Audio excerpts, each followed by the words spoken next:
All right, folks, coming up on Roland Martin Unfiltered for Wednesday, May 8, 2019. Besides Scott Bolton hating on the fact that my Rockets are 2-2 in the playoffs, playing Golden State tonight, his teams are not even near the playoffs. Let's talk about politics. Florida governor says he is going to vote for the bill to make it harder for the formerly incarcerated to vote in Florida. I tried to tell y'all they were going to do this. Republicans were going to do this, and it's happening. We'll break it down. We'll talk with a lawyer for the Florida Rights Restoration Coalition to see what their next move is. Johns Hopkins University students are protesting a private police force that commandeered a building today until the cops went in and arrested a number of them. We'll also talk to the author of a book on Donald Trump. His taxes, according to the New York Times, show he's been cheating America, and he is not the best businessman. But we knew he was lying any damn way. Yes, we got another great segment, Trump Lies Matter. And is there a case for impeaching Donald Trump and Bill Barr? Hell to the yeah. We'll break it down with our panel. Wait till you see this woman, how she went after these cops who tried to roll up in her house. All I'm saying is, this is one black woman y'all want to leave alone. It's time to bring the funk on Roland Martin Unfiltered. Let's go. He's got it. Whatever the biz, he's on it. Whatever it is, he's got the scoop, the fact, the find. And when it breaks, he's right on time and it's rolling. Best believe he's knowing. Putting it down from sports to news to politics. With entertainment just for kicks, he's rolling. It's on go, y'all. It's Roland Martin, rolling with Roland now. He's funk, he's fresh, he's real, the best, you know he's Roland Martin now.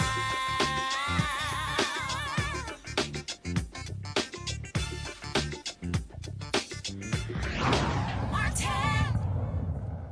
Some of y'all one day are going to have to own up to, Scott, that I am the man. That what I tell you is going to happen, and what I tell you is going to happen, you need to say, thank you, he's right. The Lord has given him insight and discernment. Don't put that And on the I'm- Lord. No, Oh, hold really? on, Don't hold put on. that on the Stop. Lord. Hold on, Oh, one no. second, He one about to second. start praying One up in here. second. I know my spiritual gifts. What about you two heathens? All right, y'all. I told Catholic, y'all I'm in forgetting. Florida. I told y'all in Florida. I told y'all the Republicans were not going to take 65% of the people voting to restore voting rights to formerly incarcerated, especially when it affects upwards of 1.4 million people. I kept telling y'all that. We were excited on election night, and I said, watch them damn Republicans in Florida. You know what they gonna do. And even with my man Desmond Meade and his wife Sheena came on, oh no, we gonna register the people. I'm like, I'm trying to tell you, don't trust Republicans. Now you have Florida Governor Ron DeSantis, who beat Andrew Gillum by 30,000 votes, because enough He of didn't y'all beat didn't him. take your ass He to the didn't beat- polls. In Miami-Dade. No, he beat him. No, he didn't beat him. Only 57% of the people in Miami-Dade turned out. Exactly. Hello. That is a point. Yep. He has said today he will sign a bill that will require ex-felons to pay all financial obligations before they can vote. Now remember, again, Amendment 4 passed in November. 65%. Republicans and Democrats voted for it. But come January, all of a sudden Republicans are like, well, we're not quite sure. All these registrars don't really know what to do when they actually knew what to do. Just register the people. And I kept saying, don't trust them, don't trust them. So then what happened? The legislature, they come into session, and then the House then goes, oh, guess what? In order to say that you paid everything back, they passed a bill saying you must pay all fines and penalties before you get the right to vote. They passed it, then the Senate passed it. Now, after some modifications, the governor says he is indeed going to sign. In a moment, we're going to be talking with the political director for the Florida Rights Restoration Coalition. I want to break this down with my panel. A. Scott Bolton, former chair, National Bar Association Political Action Committee.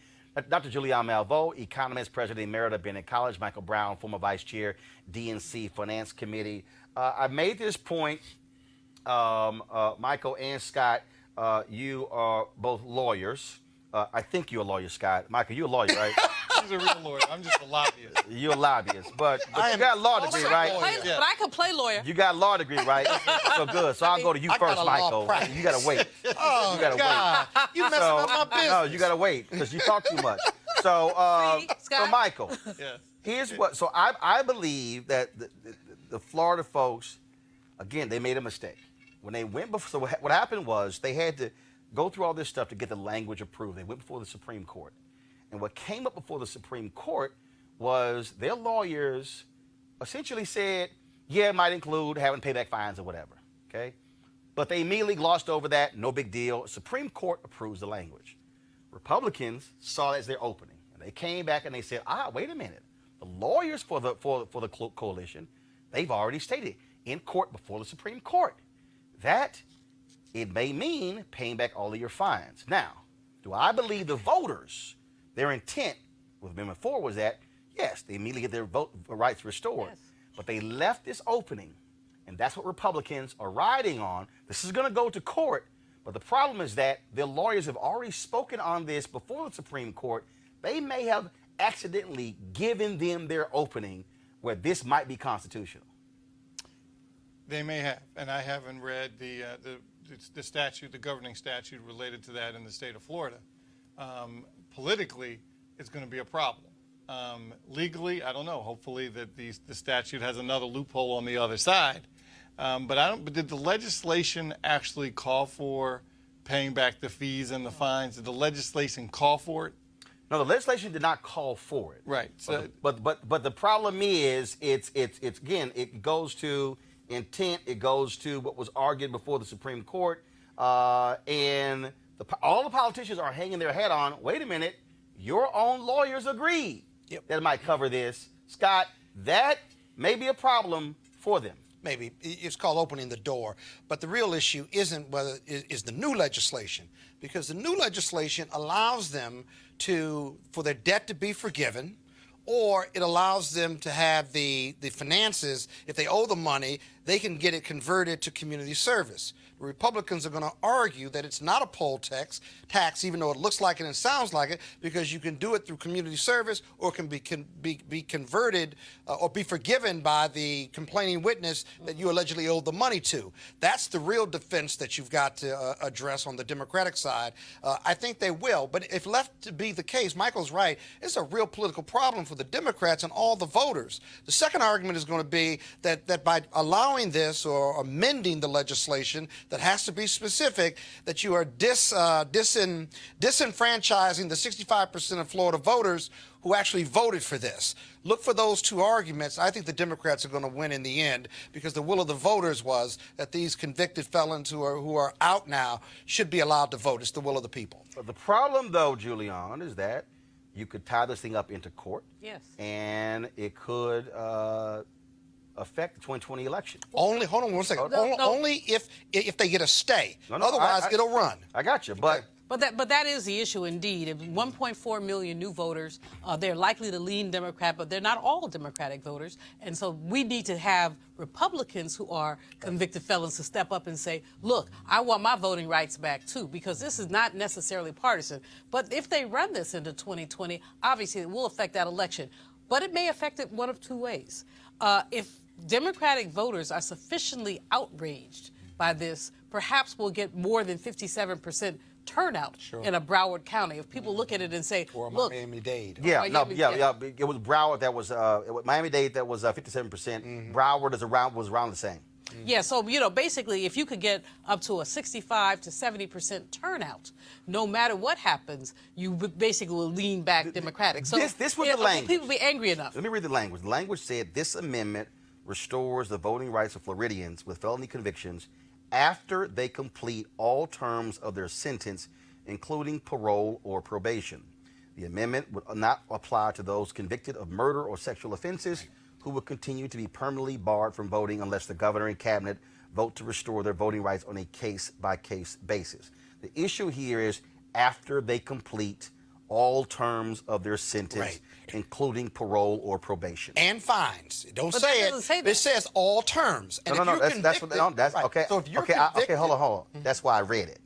I read it. I just want to make it clear. You ain't got to make it clear because I made it clear. Oh, I'm sorry. You got a It's Houston crystal shirt clear. on. It says, after they Scott, you talk complete. too much. Yes, he does. After they complete all terms of their sentence, including parole or probation. Does that say fine? Oh, no, wait a Doesn't minute. have Wait, to. one It says second. all. One second. What Republicans are arguing is that okay, fine is a term. all terms is that when you get sentenced and the judge says this is what your sentence is, they are arguing that fines or restitution to the victims all falls under all terms. And when they went to the Florida Supreme Court to ratify the language of this language, that issue came up. And that's why I'm saying the argument was made, and their attorneys have said, yeah, it came up, but we didn't see it as a big deal at the time. But this is what Republicans are latching on. That language, and again, all terms, that's what the fight is going to be about, and that's why they passed this new law. And are they going to lump in child support, parking tickets, which have nothing to do with the sentence? Right. Are they going to lap that in too? That will be their next level of. Not if it's part of their felony conviction. I would think So not. I would think not, but you're right. They will.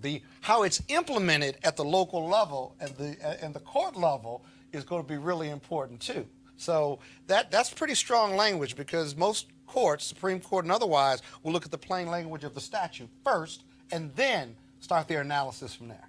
The issue is the will of the people. 65% of Florida voters said they wanted former or convicted felons and returning citizens to have their right to vote. The citizens are being completely, basically zeroed out by the legislature. So but of course, both the Senate and the House, the lower house in Florida, are Republican controlled, and they're running roughshod over people's rights. And this so reminds me, Roland, of the post-Reconstruction era and the ways that basically black folks' voting rights were eviscerated. Here we go again with the court manipulations, legislative manipulations, other ways. Now, all these folks are not black, but it's a way of ensuring that the powerful maintain But the power. legislative intent is on the plain language of the statute, But all terms. And so But I think you're going to have an up here battle. I understand the will of the people because I first argued that. But as you look at the plain language, the legislative intent of Democrats and Republicans who represent the voters was that all terms shall be met. Then you This can vote. is a poll tax, you know. may be, It but is go a ahead. poll But it's a tax. legal And one. No, well, poll taxes by law. It's a legal one. Poll taxes are illegal, Scott. I mean, I know you think you're a brilliant legal mind, and sometimes I rely on why that. is my But right this professionalism minute, under my attack brother, on this right show? this because you put it out there. Because you put it out there. If you didn't put it out there, nobody would It's be the bothering plain you. language of the statute. No. Again, no, that's not true. You keep saying it's the plain language, but it's not plain. You just read it. No. Let me reiterate again. I need you to hear. I need you to listen. He can't listen. He's He can't listen because he's talking. What happened here was Houston, sir, the is folks who are behind this amendment, they thought it was plain. What I kept saying is, don't trust Republicans. What we have seen by Republican legislatures in Utah when it came to Medicaid expansion, we've seen by Republican legislatures in Maine, in Wyoming, in Michigan, in North Dakota, all across the country, they literally are blowing off the initiatives voted on by the people. They were in search of all of these loopholes. And that's what they found. And so that's where we sort of now stand. And so the problem now comes to, what is all terms? Does it boil down to you're out, and even if like one woman, and it was a white woman who owed like $57,000, and she said, well, this is grossly unfair that I can't vote until I pay back the $57,000. Republicans are saying, oh, no, you got to pay everything back. But the voters were thinking, no, once you are out, and if you haven't committed murder, you haven't raped anybody. In fact, again, how Republicans operate. I'm going to read a story here. This is from the Washington Post. An earlier version of the bill, again, this is how, and I keep telling people, y'all need to understand, Republicans don't believe in playing fair. No, they don't. believe in power and Believe in winning. winning, yep. Okay, and here we go to my iPad. One early GOP proposal prompted an uproar by broadly defining sexual offenses to include, in addition to violent crimes, video voyeurism, lewd exhibition, prostitution, and locating an adult entertainment store within 2,500 feet of a school. That wasn't included, but I need people to understand this is what they do. They saw the opening and were like, okay, let's try to limit as many people as possible because they don't want that 1.4 million to register, because that immediately changes Florida electoral politics. And Mike, they understand Donald Trump won Florida last time. This, if they allow it to register, could flip that entire state. And the supermajority they have in the legislature could be in danger. Those folks are voting in local districts. I happened to be on the show that night. I forget the gentleman who was one of the organizers. Desmond Meade, yes. who organized it all. And we told them that they had too many black faces as the front for this effort. And it's not just black people in Florida that are felons. You needed to diversify who the message was, because you got a lot of white families out there that want their children to be able to vote. Well, not just and they had white folks. They had white folks who were out there as well. They did. At least half of the felons are not black. At least half of them are not black. You know, when you look at incarceration, et cetera, when you look at parole, probation, et cetera, and I would say that 60% of them are white people. But here is, again, though, how media matters. So, for instance, you look at the First Step Act, okay? Trump has portrayed that as that's going to help the black community. And the people who support the First Step Act have been going along with it. I've been going, hey, it's some white folks who qualify under the First Step Act. Come on. So the problem is, when you, to Michael's point, and he's correct, when we have these discussions about criminal justice reform, I understand why we, as African Americans, look at this totally different, because we understand it disproportionately affects us. But the problem is, when you have initiatives like this here, how white folks view it, all of a sudden it becomes, oh, that's that black law. And you're absolutely right. That's why it was important when I had a video of a white woman who said, hey, I owe $57,000. This affects me. That's going to be one of those keys going forward in terms of who is out there communicating on this. And so it's going to be, I just need our people to understand, they are not going to play fair. They're not. Right. They're not going to play fair. Republicans are hell-bent. Y'all need the never Trumpers. It's a small number. You look at folks like Eric Erickson from Georgia, who did not support Donald Trump in the last election, who's already said he will vote for him again. Why? Because he's supporting the policies that they also want. You look at what they just confirmed another judge lifetime appointment. They have no intentions on playing fair. We better be fully prepared for an absolute assault on voting and voter suppression by Republicans nationwide. We need to look back again at the post-Reconstruction era and look at the ways, the chicanery, the ways of white supremacy were elevated. Just yesterday, Roland, that man who lives in a house that enslaved people built, proposed a new set of regs around what poverty meant. And so they want to narrow the definition of poverty. A poverty line for a family of four is $25,900, right, something like that. But they want to basically narrow that so that fewer people will qualify for public assistance. He has made several comments about the fact that so-called able-bodied people are receiving assistance. So if he gets reelected, this man is going to have a romp. A romp. Oh, no. Steve Bannon has already said, you have not seen an unhinged Donald Trump. He said if he gets a second term, he is going hard.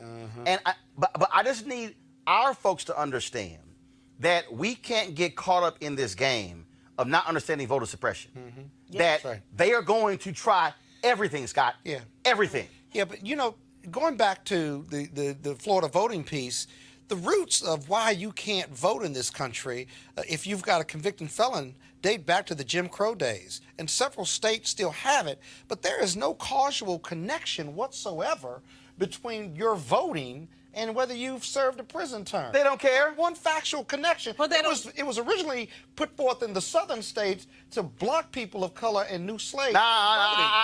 No. It was not put in place to block people of color. What was it put in place for? To block black people. Yes. Thank you, Roland. I'm sorry. No. I'm No. There are No, times that we finish my use people point? of color Fine. too broadly. But to stop it black was people, and I said specifically to slaves. stop black people. Oh, my No, goodness. no, Scott- All right, Professor. Scott, forgive it's an me. important- I take your You're friendly amendment. Hold on, forgiven. hold on. I'll But take your Scott, it's friendly an amendment. important point. It is an important point. And my point is sustained. Somebody sent him to law school. Sustained. I'm out of here. Julian. Here's the point. We keep saying people of color to dilute the attacks on black people. Black. Black. Say it again. But when you say people, no, they were no problem with that. Yes, I there said is a problem. slaves to block slaves from voting. Enslaved people. Thank you. Forgive me for using the Okay, term go ahead. of Finish color. your point, please. My point is this, right? He don't have no There's point. no causal connection, no political or legal connection between whether you should be able to vote because you've been a convicted No, felon. there is a political connection. You're black. Yeah, exactly, which is not sustainable under the Constitution. It's been sustainable. So every state ought to take a look at this. Florida took a look Scott, at. how do we get Plessy? How do we get Plessy? Exactly. That was upheld. I am arguing in your favor. I am saying. No, you're not arguing in my favor. I am. What I'm saying is that no state should have a law that blocks felons from voting. But here's the deal. That's nice in a very hypothetical world. But the reality is, after this This is the Roberts but Court. here's the deal. After this passed, the Republican governor of Iowa, she came out and she said, shut down. The reality is, Republican voters, white Republican voters, support these measures. This was a 10-year effort in Florida. It took a decade to get this on the ballot. They do not want this in Texas or Tennessee or Georgia or Arkansas or North Carolina. Florida then. No. It took 10 years, but Florida voted for this. No. Follow me here. You keep saying that no state should have this. What I'm saying is this, Michael, is in the interest of Republicans to keep fewer folks voting, and they do not want to see, especially black folks, but even others voting. They don't want to do it. You know, there's another part of suppression outside of the pieces we're talking about, is internal suppression, especially when we have all these folks running in the primary. If your person doesn't win, you're upset, you take your ball to go home, and you don't come out for the general.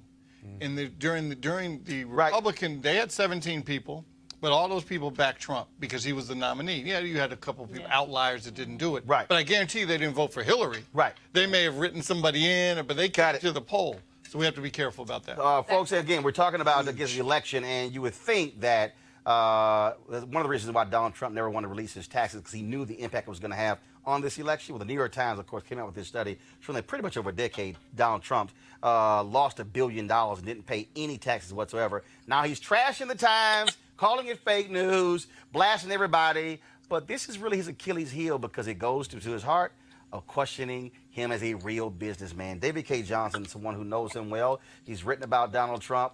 He's the author. First of all, he's the founder of DC Report and the author of It's Even Worse Than You Think. David, I never believed he was a damn billionaire because the Forbes list is a lie because they just guesstimate anyway.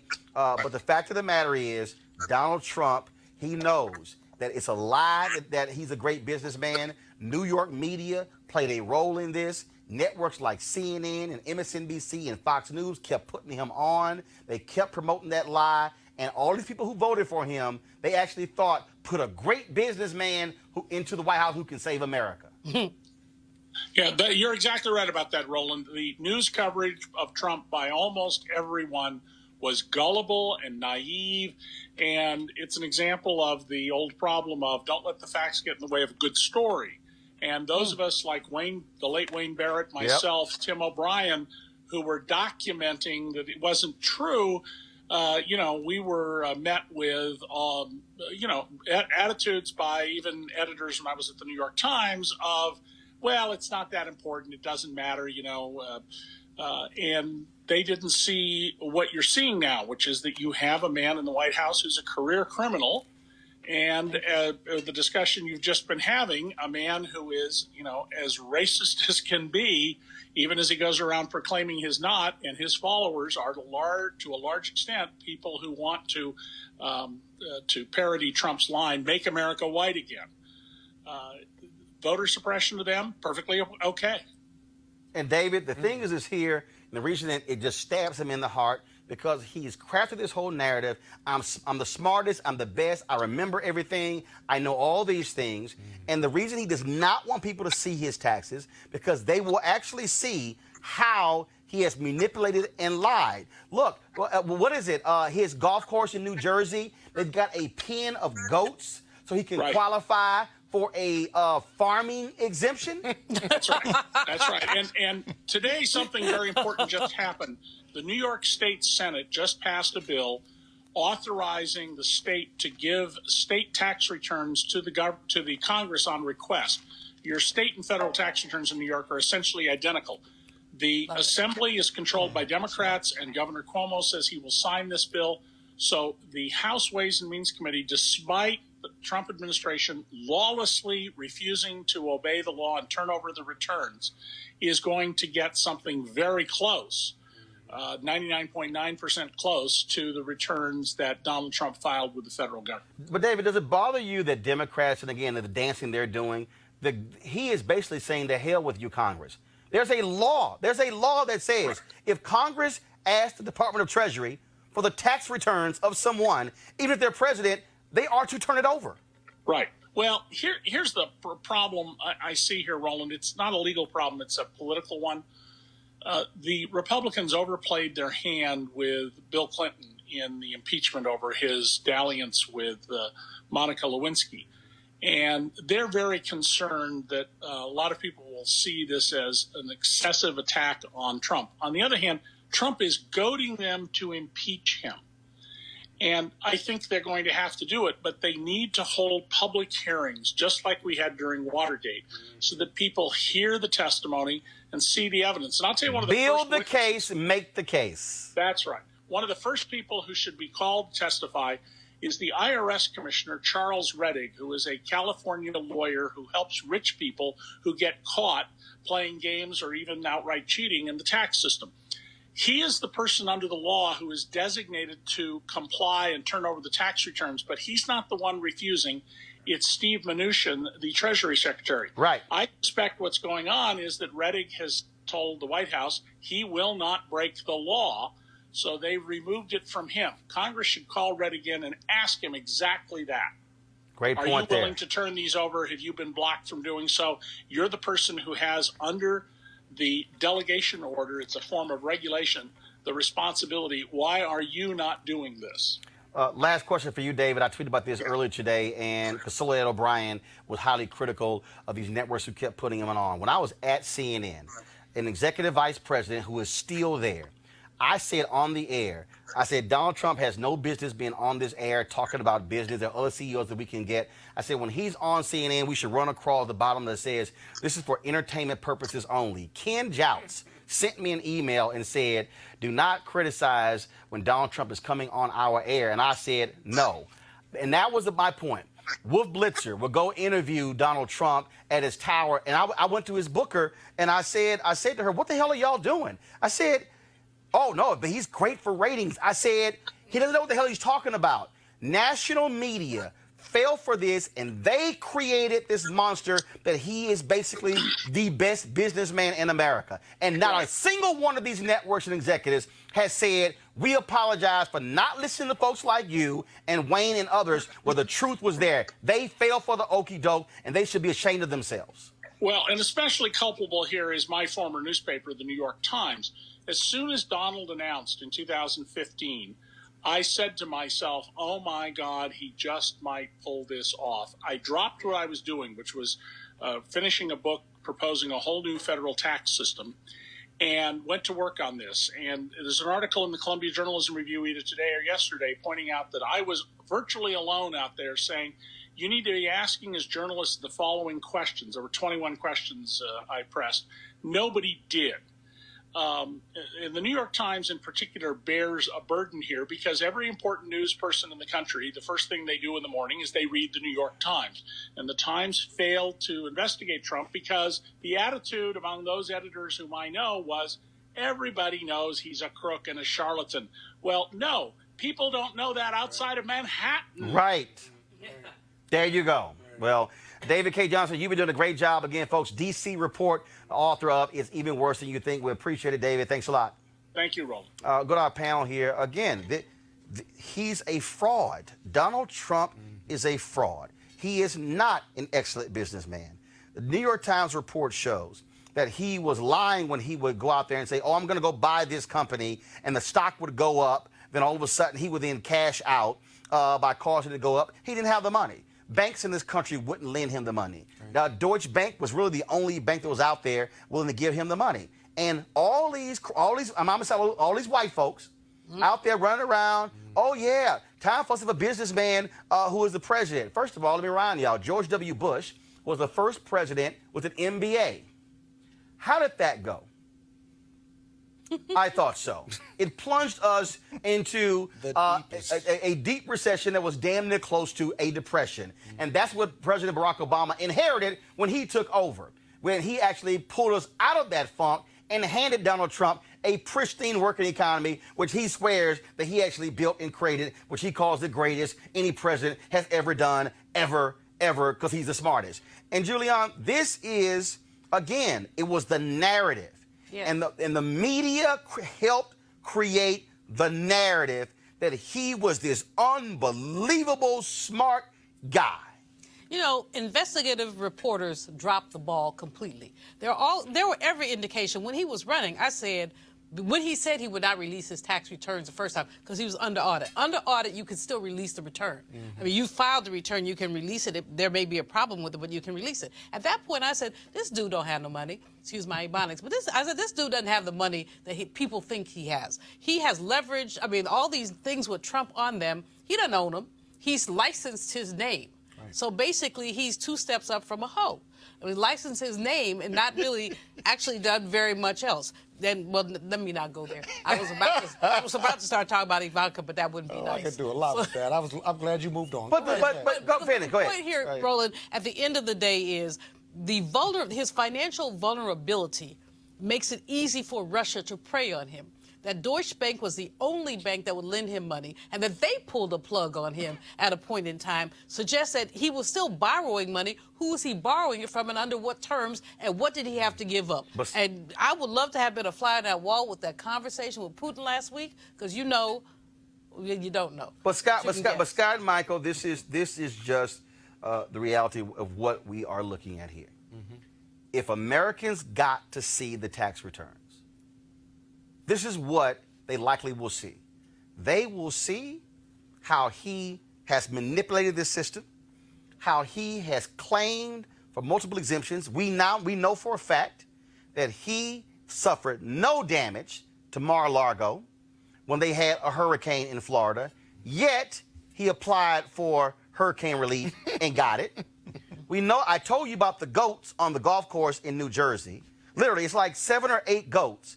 That's in a pen on his golf course. Keep the grass down. No, they don't leave the pen. Oh. And he qualified, yes, for a farming tax exemption. What they will see is how many different exemptions he has grabbed and latched onto. But to read this New York Times report to say that his number was so high that literally only 3 other Americans in the country lost that much money, you know he's lying. Right. If that. But your prior guest, and I guess where we are right now, think of this, right?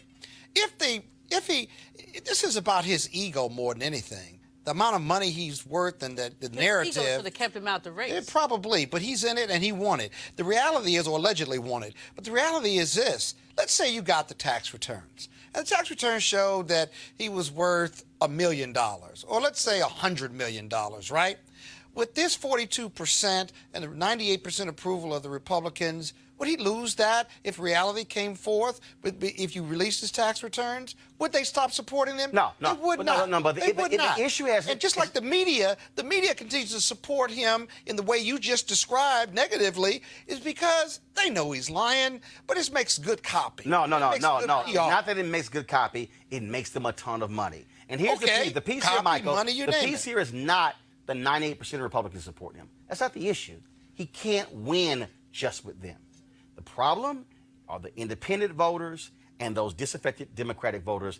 That's how. And if the truth is revealed that he's a liar and a fraud and is not a billionaire, then you just took away the most important thing as to why people thought, oh, why we should put him in there. Michael, your thoughts. Not really. 1 second, Michael. Not really. And I find it interesting that his supposed brand is luxury. But when this is all over, I don't know how the people that support him will be able to afford his luxury items, because there are certain demographic groups. They can't walk through the Trump Hotel in D.C. right now. So that's why people are taking names off of their hotels, and I don't know where he's going to get the income when they're done. And plus, as Julianne said, and I know Scott mentioned it, how he tallies his number is if his name is on a building, he puts the worth of the building on his bottom line, like that's his building. Right, even though it was a licensing deal. Correct, and he does the math. And again, we already have the evidence where he has manipulated the numbers, where for the purpose of getting a loan, he said, oh, my golf course in Scotland is worth and generates this. But then it was time for him to be taxed. Oh, no, the golf course is worth $5. Right. And so right there, we already got the evidence where the guy's going to lie about it. And he is going to go to the mat, and he is going to take this tax deal all the way to the Supreme Court. And there was a segment today. Here's Supreme Court. But here's the deal. There was a segment today that was on Fox Outnumbered, which was beyond laughable. I really thought it was a Comedy Central segment, where they had that idiot Mike Huckabee, with the lying daughter, Sarah Huckabee Sanders, and all of them on the show saying how disastrous it would be if the story was no, it really was funny, because they literally said it would be disastrous if he releases his taxes. Because people will be looking all over, and they would be looking at this LLC and chasing things. All these folks on Fox were arguing why he shouldn't do it. Do you actually believe that if Hillary Clinton or any Democrat just was this obstinate about not releasing their taxes, they would be like, no issues. Right. No issues. Right. That's why I keep saying it. Fox News, Republican Party, all of them. This is about power. Most of them, they hate his guts. They know he lying. Right. Y'all know But that. they're benefiting. But Roland, That's the point. Benefiting. I mean, when democracy dies, who benefits in a predatory capitalist system? The predatory capitalists. So even though these people wouldn't have dinner with him, can't stand him, Crude. they basically see their profits rising. You see the stock market rising until he started fooling with Chinese terrorists. That's another story. But you see people benefiting, and so people are benefiting, and they'll just ignore all his ignorance, his crudeness, his lies, his perfidy. They ignore all of that because they know that they're making money. So let's talk about lies. Today, the House Judiciary Committee approved holding Attorney General William Barr in contempt. Now, of course, he has refused to testify before them as a disastrous testimony before the Senate committee because he didn't like the fact that Chairman Jerry Nadler says you would be questioned by staff attorneys. Barr believes that is beneath him, so therefore he should not have to answer their questions.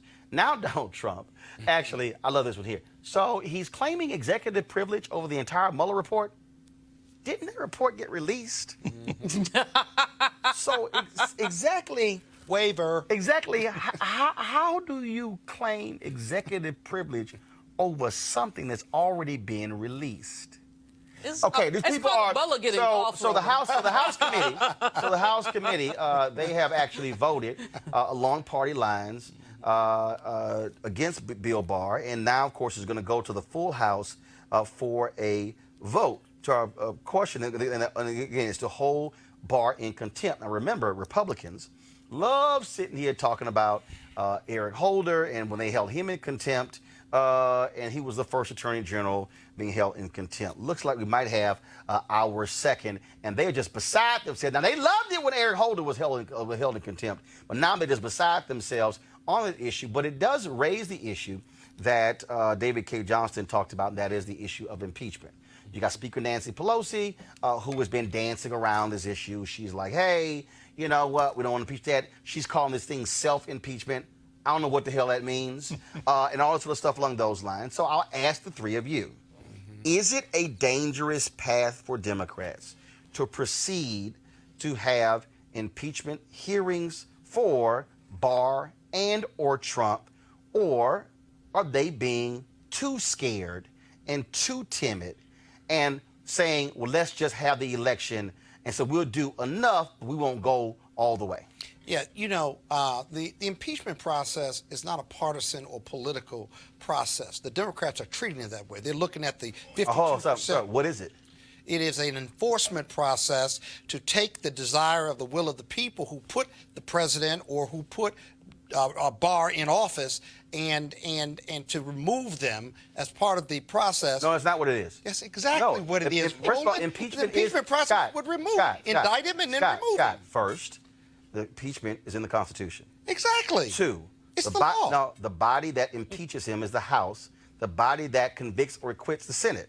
That's a political process. Second of all, high crimes and misdemeanors are not defined as criminal acts. Congress can define them any way they choose. That's a political process. Inherent in misdemeanors and high crimes are that you've committed high crimes and misdemeanors. But it's not defined. The point is, it is a political process, not a legal. Here's the deal. The decision to impeach is being treated by the Democrats, whether to impeach or not, right, as some type of political doctrine or process. And what I'm saying to you, if you would let me finish, it may be a political in nature, but the decision to impeach or not is they're testing the political winds. And what I'm saying is that it's not a political decision per se that you test the political winds. If there are high crimes and misdemeanors, if he has violated a subpoena, if they have not shown up, then they do define what should be impeachable or not. And the decision to impeach and to begin the process,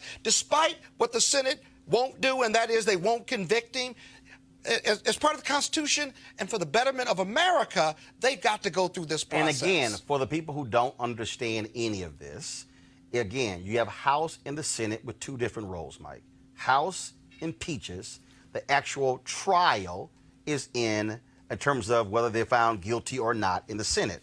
But here's the difference. And each vote, by the way. Each vote. But here's the difference that people have to also understand. When you talk about testing the political wind, they did during Watergate. You have never seen, first of all, the American public has never said, yeah, impeach. No one, impeachment in the Constitution, it is the upper echelon, the absolute last resort. Right. Watergate, you look at the polling done, it wasn't 50, 70% people said impeach Richard Nixon. No, it was in the low 20s and 30s until there were hearings. And when there were hearings, and they begin to hear testimony, and there begin to be witnesses, and then every action, all of a sudden, Michael, you saw numbers go up. And then all of a sudden, it reached a point where Howard Baker and the Republicans walked to 1600 Pennsylvania and said, it's time for you to go. Because after these hearings, dude, we can't vote for you. And that's why Nixon resigned, because he knew there was going to be a vote he was going to lose. And so, what Democrats, they're scared, Michael, because they're going, oh, well, this happened with Bill Clinton. His poll numbers went up. That was sex. This is absolute contempt, lying, pressuring. This is a thug in the White House. And one of the differences is that during the Nixon hearings, folks showed up. What is the remedy the way Trump has designed it? To not let anybody show up. Boom. So and as being a party loyalist, I get that Speaker says, well, it's dangerous and we don't want his base to be riled up. His base is already going to be already. Yeah. That to me is not. They've been riled up. And you can't also say, oh, well, the Senate's not going to remove him, so why do it? That's also not the answer. For instance, did the Senate remove Bill Clinton? Nope. No. So the problem, and guess what, Nancy Pelosi? Your job is not what the Senate does, Julian. Your job is you are the Speaker of the House. Right. Your job is to do your job. She can make the same argument that any bill that we pass in the House, Mitch McConnell is never going to bring up, so why in the hell waste any time even bringing the bill up? So guess what? I'm just going to sit here as Speaker of the House and go, hey, Mitch, let me know what you agree with, then I'll go ahead and move the bill. Otherwise, we're wasting time. Her argument is weak. But before you answer, I'm sorry. That's what I think her definition of self-impeachment is. If he's going to do all this, we got to impeach him. Yeah, he's goading. She's giving herself an out. He's goading the House. As a plus. He's goading the House into impeachment because he refuses to be responsive. A. Scott had a great piece unfortunately, on the Fox News channel, but a great piece that talked about the reasons for impeachment. No, this man he's like a little kid saying, "Nya, nya, nya, nya, nya," you know, do it. I dare you to cross that line. And basically, at this point, Nancy Pelosi, my buddy, my homegirl, all of that, San Francisco Democrat, for all that stuff, but she is basically wussing out, but she's allowing. As she said, self-impeachment is you keep disrespecting Congress, and we have no choice but to impeach your hind parts. And basically, at this point, he almost has given them no choice. The inappropriate invocation of executive privilege at this time is absolutely wrong. His exhortation I'm not sure he has the privilege to do that. No, let me just go ahead. McGrath, that he does not want McGrath to testify, that he's attempting to... McGahn. I'm sorry. He doesn't want McGahn, doesn't want Mueller, doesn't want... Look, and but we got to go ahead and cut to the chase because look, I've never self-identified, unlike y'all three, as being with any party. See, I can go ahead and say it. Democrats are some punk asses. No, I'm gonna go ahead and say it. They're some punk asses. Well, no. Let me unpack it. Now let me unpack it. I don't disagree with you, They're Roland. some punk asses. They're some completely. punk asses because here's the deal. Okay, here's the reality. All right, today they approved another judge over the objections of both U.S. senators in New York. Third time in history has happened. The other two times, Mitch McConnell did the same thing. Republicans are like, you know what? I know there's a blue slip rule. I know if you're a Democrat and you're a Republican and Scott, you're from the state and you put a blue slip in, we'll honor that as a rule and we'll go ahead and not bring the person up. Mitch McConnell's like, the hell with you, I'm gonna go ahead and bring it up. Okay? In fact, wait a minute, hold on. Wait a minute. Wisconsin, they got a Democrat senator and a Republican senator. The two of them didn't agree. He was like, you know what? Y'all kiss my ass. We're gonna put him up anyway. He didn't care about Rob Johnson. Here's the point I'm making. Republicans are about absolute power. Democrats believe in fairness. Democrats believe in equity. Democrats believe in the right thing to do. Democrats believe in what will they say. Republicans like, I don't give a damn what they're going to say. We're going to do whatever. And then when we do it and get caught out on it, we're going to say whatever. And my point is, at some point, if you're Democrats and you got the House, you've been hearing Maxine Waters say, I got the gavel and I'm going to use it. This is where all this little dance Nadler's doing, no. This is where you got to say, no, we about to go medieval on that ass. You're absolutely right. I mean, the fact is that you have... I've never heard it put that way, but I get your point. But, you know, the fact is that you've got these people like Maxine, like Elijah Cummings. You've got these new people like AOC and Ayanna Pressley. You've got folks who are saying, look, this man has consistently disrespected us, and there we have remedies. And Nancy Pelosi, for all her good points, is as you said, Scott, finger in the wind. The challenge is that we shouldn't be looking at what happens in the 2020 election. We should be looking at what's happening right this Right. And I'm telling you, Michael, I'm telling you, I need people to understand this. This man is passing tax cuts. He is putting these judges on. You got Franklin Graham out there who don't care about him cheating, who don't care about that. They do not care. He is given the right. Whatever they want, they are going to excuse everything, and they are going to vote for him. Because you know what this was the argument is going to be. It was the same argument it was in 2016. Yeah, we know he's a piece of crap. Yeah, we know he's a womanizer. We know he disrespects women. They are. But if Hillary president, oh, well, she gonna pass. I don't care who the Democrat is. It can be Biden, Harris, Warren, Buttigieg. It can be O'Rourke, Castro. It can be Klobuchar. It can be Gabbard. It can be the other 29 people who are running. It can be any of them.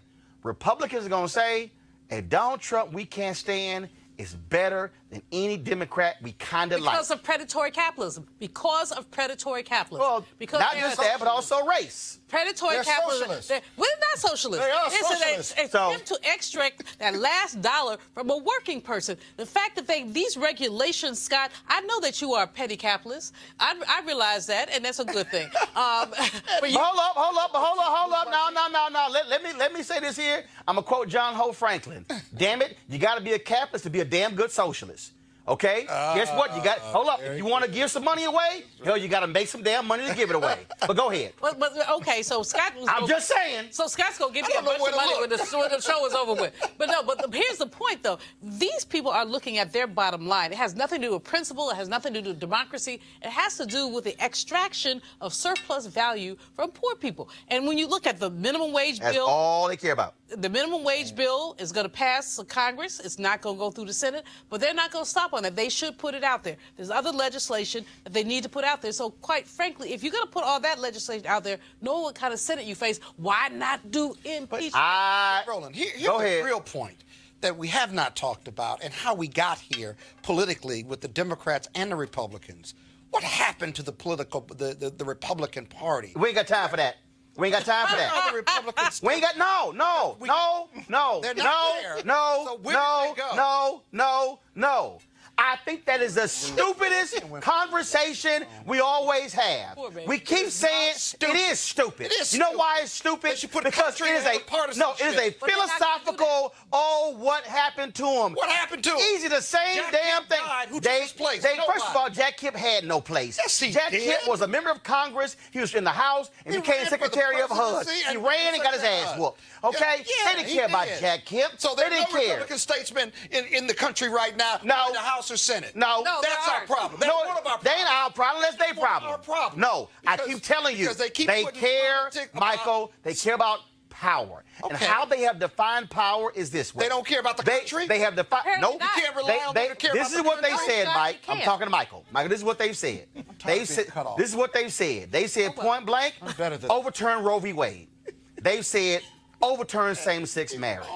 They've said stop undocumented workers from coming to this country. They've said get rid of affirmative action. They've said the hell with unions. They've said park that money overseas and then bring it back. Let them bring it in for free. What they've said is massive tax cuts trickle down. Even though right now, okay, dairy farmers in Wisconsin shutting down up more than 50%. Farmers in Iowa getting screwed. In fact, a group of scientists in the U.S. Department of Agriculture have quit because the Trump administration has blocked them out because they dared to release a report that showed that his tax cuts have had a negative impact on farmers. And so they basically blocked them out and they quit. What the Republican Party is all about, they've been lying to these broke white folks all these years. And also why we here. Washington Post had a story today about should Democrats compete for rural voters. The whole story is about Iowa. Damn it, put white in there, because you ain't talking about black people. Iowa's 90% white. You ain't talking about none of us or Latinos. The reality is this here, okay? The Republican Party don't give a damn about none of those people. And at some point, those dumb folks gonna wake up and realize we keep getting screwed by the same people. At what point, Roland? At what point? Is it 2020? Is it going to be 20? No. Hopefully they wake up. But the deal is you can't waste your time hoping they wake up. What you got to do is you got to turn out more of your people to beat them.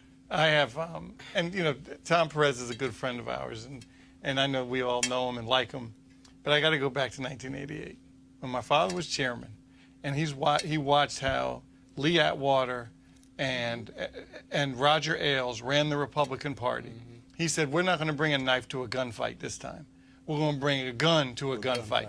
And that's what they did. I'm going to bring a bazooka. And he said, look, and that's where Chairman Perez's challenge is going to be. Yes, I get, and that's what you were talking about, Roland, the fairness thing, and that's what we're about, fairness. Sooner or later, he's going to have to stop this primary process. Of course, not anytime soon. We have primaries to run, some caucuses. But what my father did is let people step up, and then he said, you know what? Bill Clinton's the guy. Everybody else, I'm turning the faucet off. Mm-hmm. So you can either get out and be part of the team, or you're just going to get trampled. And people made some tough, and that was back in Gephardt days and Rockefeller. These were some strong people. Right. And you have to sometimes make a tough decision what's best for the party and best for the country. And that's what hopefully. So hold on. Wait. So wait. I'm going to end this segment on this. And so when we did the Erica Alexander, we got more to say. Get over it. When we had the Erica Alexander interview, I want y'all to listen. I want y'all to listen to the last line of what Erica Alexander had to say. And to me, that's what Democrats should be, their state of mind today. So this was the promo that we ran promoting our interview with Erica Alexander. Here we go to my iPad. Are they going to run it for you? In order to get anything done in this world, we have to work with the system that's there. And you have to have the courage of your convictions. You may despise me, you may not understand my choice, but at least you can respect that I stood in it. If you're outside the mainstream, no one can push you aside any further. Life makes you jaded, and it hurts you, and it's painful. And we've had a lot of pain in this country. Trump can show up and say anything, and they can just go, oh, yeah. The African-American community was great to us. They didn't vote. You know, he just called you stupid. Did you hear that? But he's for us. Really? And they were just regurgitating the things that they had heard on a radio or in the barbershop or something somebody had told them. They hadn't thought about it. Democracy is in danger because people don't know how to think. I'm done with trying to convince people to try to vote for their, for their life. You have to run for your life. I'm gonna go try to get people who are open to it and lead them. I'm done with hope. Fuck hope, fight. That's it. Y'all hear that? Did y'all hear that last line? That should be on a T-shirt. Fuck hope, fight. That's what she said. I didn't understand. No, okay, hold on. I'm sorry. Hold up, sorry. Let me walk you through those three words again. Eric Alexander said, fuck hope, fight. I got it. I didn't hear her say that. It was muffled. So y'all can, well, it wasn't muffled. You heard me say it. So all y'all, look, I know all these black folks. I know all these black folks. You damn right. I know all these black folks. Cursing works. I know all these black folks still in love with Obama, and they want Obama to come back. Let me go and help y'all. He ain't coming back, okay? He ain't running again, all right? And guess what? Where we were in 2008 is not where we are in 2019. And so you can talk about the love army and love them and hold them and caress them. I'm telling you right now, Republicans ain't trying to love us. They ain't trying to caress us. It's about power. And you better understand what Michael said. When you come into a gunfight, I advise you to bring a gun. And in my case, bring a bazooka. Or like an automatic. I'm blowing out a bazooka. I'm blowing the whole side of the whole side away, not just that one person. Because I'm telling y'all, mark my words. If y'all think I'm crazy, write it down. Today is May 8th, 6:59 p.m. The Republican Party, they will do everything to win next year. Period. Yeah, that's true. I gotta play this video, y'all. So we saw this video. First of all, I ain't realized somebody black lived in Montana. That's one. That's one. There's a sister named Angela Whitehead. These cops from the Billings, Montana Police Department walked into her apartment without asking Angela's permission. They didn't knock on the door. Woo! Check out Angela. You can't. You cannot come in my home. I did not give him permission. You did not. Come. He was. Thank you. So no, it's an altercation. I'm sitting There here was in no my bed. altercation. I don't give a damn what you heard. I don't give a damn what you heard. You understand what I'm saying? No, because this is my home and this is my property, and I'm telling you to leave my home. That's what I'm telling you. This is my house. I pay these bills. You crazy? At your head coming up in my house? You must be crazy coming up in here. Talking about you heard something. You heard me talking. I talk loud and I'm aggressive. And guess what? You did not knock on my door. There's no weapons here. There's nothing going on here. And you are violating my rights, sweetheart. Right. Now, tell me that I'm fucking wrong. You can't, because I'm not wrong. You do not come in my home without my permission. Period. When I get called, I don't care what you got. Hey, I don't care. I don't care what you got. Because guess what? If I had just came in the house and smoking a cigarette, this door would have been closed and your ass would have had to knock. You do not fucking come in my house without my permission. With your white ass, and I'm black, and I'm scared of you. So guess I don't care. Right. I don't want to hear it. I don't want to hear it. That's why you're screaming. I'm screaming because so I'm screaming because you're in my space. This is my home. This is where my kids live. How I know you wasn't coming up here with a fucking gun? Black people killer? How do I know that? I don't. So guess what? I'm aggressive. I'm being hostile, like you guys call us, because you done came up in my home. Stop playing. You got the wrong black girl on the right day, baby. What do you want? What do you want? Goodbye. I know my rights. They cannot walk in my home. Because if this door was closed, they would have had to knock. Don't ever do that again. Thank you. They left out the motherfucking part. Oh, man. Okay, y'all. Y'all aired the good part out. All right, let me go ahead and do it, okay? So it's a brother who's off. Oh, I can't believe y'all edited the part. Oh, man. It's a brother who's off screen. He's trying to be reasonable. Sir, she's like, shut up. It's my house. Turn back to the cop. She jumped in the cop's ass. Brother start talking. Kevin, shut up. Y'all left the good stuff out. It was a brother was trying to calm her. She was like, shut up. That's why I run this house. No, she said, I run this house. I pay the bill. And then it was, dog, she said it. Did she really? Bruh. She said, I pay the bill. She's like, Kevin, shut the hell up. Yeah, she did. That's my cousin. I'm claiming her. She's a member of my family. No, but she was. You heard a noise. Oh, God. And you gonna walk into the apartment? Not knock. Not. Just walk in. Two Hey. white policemen. Hey, now. We know who need to run for Congress from Montana. Right? And that'd be her campaign video. But they stood in the video and they didn't say anything. And then they left. And then they left. And at the end, you didn't hear the other part at the end where the cop said, well, ma'am, you really should take his advice. Listen to him. She's like, hell no. Out. But I'm with her. We need to replicate that. But she sister. was right, actually. That's why they just stood there, because they were trying to figure out a way to gracefully to de-escalate and just walk out. Eventually, they just backed out. I've never seen anything like that. They had no business They had no there in the business first there. place. You just don't walk up in somebody's house. Because you heard something. She said, I got kids. And you heard me talking loud. And I'm aggressive. I love her. I want to clone her. I want to replicate her. I'm telling y'all. That's my spirit animal. Well, did you tweet that out, that video out? Oh, hell yes, I tweeted the video out. That's why I saw it. I need to retweet that. Dog, I'm telling you. I'm telling you. And what I love about it when she was like, shut up. Yeah. She told her brother and he was trying to like, Mr. Officer, everything, it's, officer. Yeah, he was playing Mr. Bojangles, and she wasn't having it. Nope, she wasn't having it. She said, I'm in my house. I'm scared. I got kids. You got a gun. I'm black. You white. No, and you know what? And the reason I wanted that on because I'm serious. Black people have gotten fed up. And here's the other piece. And we talk about these shootings and stuff.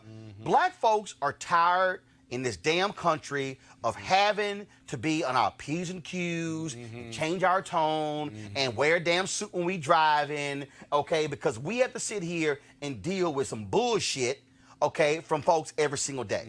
And I'm sorry, I'm calling like it is. We're tired of it. We're tired of having to change everything about us to accommodate folks who are largely white who can't deal with the reality, okay? There's a video of a white woman. Cops pull her son over. White woman comes to the scene, cusses the cops out. I'm talking about up and down. This is the cop the whole time. Ma'am, I understand. Ma'am, you can't show me a black mama who would come to the scene. The cops would say, you interfering with law enforcement. She might have been shot. I'm just saying that, so Angela had enough. Angela probably saw Hedge of Land video, and she probably saw everything else, and then she also knew, you're in my house. You crossed that threshold, no warrant, no knock. And that's why they had to back out. Because they couldn't do resisting arrest. They couldn't say disorderly conduct because she was actually in her house. She said the door is only open because I was out there smoking my cigarette. Otherwise, the door would have been closed. And you would have had to knock. All I'm saying and there were some big cops too, man. They were like 6'2", 6'3". And they had missed the meal. Oh, hold on. Wait. Hold on. I think I found it. I think I found it. Go to my iPad. What I'm saying, I don't give a fuck about what you talking about. Shut the fuck up. Now, you shut up. I don't care what they talking about. This is my house. I pay these bills. You crazy? Yeah, I told you one more time. I told y'all they cut the good stuff out. I told y'all. Kevin was talking. Hey, shut. My advice to Kevin. Zip it. She aggressive. Zip it. Jackie Clark, your job is to get Angela on the show tomorrow. She was on Joe Madison's show this morning. Your job is to get her on the show tomorrow. We got to give Angela an Image Award. Oh, yeah. We got to give Angela Image Award. All right, y'all, we got to go. I knew y'all would go. Normally we play some crazy-ass white person who lost their mind. But Angela right there. Angela, Those are crazy-ass white people. Angela got to get an invite to the Image Awards next year or something. Oh, yeah. Right. Take her to the White House Correspondents' Dinner. Yes. Damn, that'll be good. All right, y'all. If you want to support Roland Martin Unfiltered, the blackest show out here, please go to RolandMartinUnfiltered.com. Join our Bring the Funk fan club. We'd love for you your support. Again, whether you want to pay via Cash App, PayPal, Square, you name it, please support us because, again, this is what we do. We have a great show for you tomorrow. And trust me, that black woman's going to be on this show. It might be tomorrow. It might be on Friday. It might be on Monday. But we're going to have her on the show because sister was giving them the business. Yes, she was. The true sister. She was the truth. Angela Whitehead, power to the people. Power! That's my cousin. That's my cousin.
You want to check out Roland Martin Unfiltered?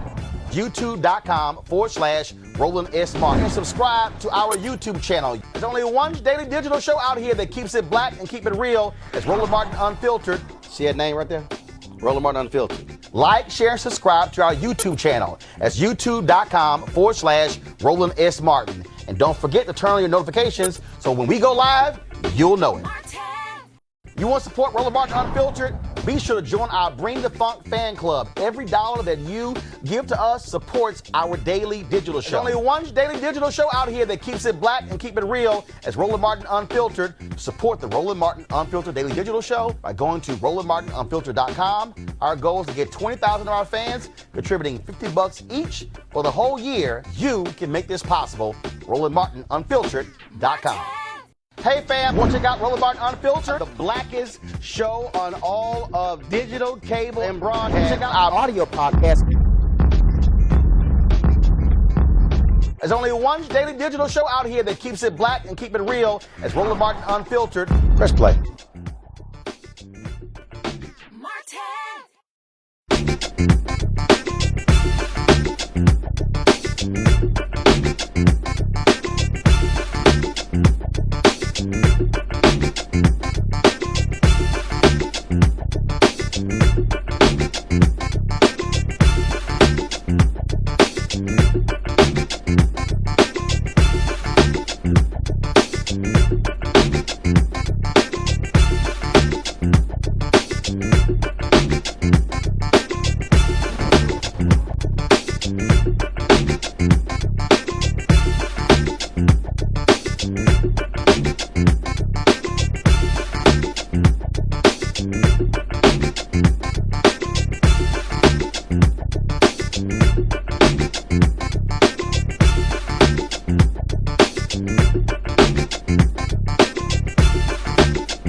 Hey fam, want to check out Roland Barr Unfiltered, the blackest show on all of digital, cable, and broadcast. Check out our audio podcast.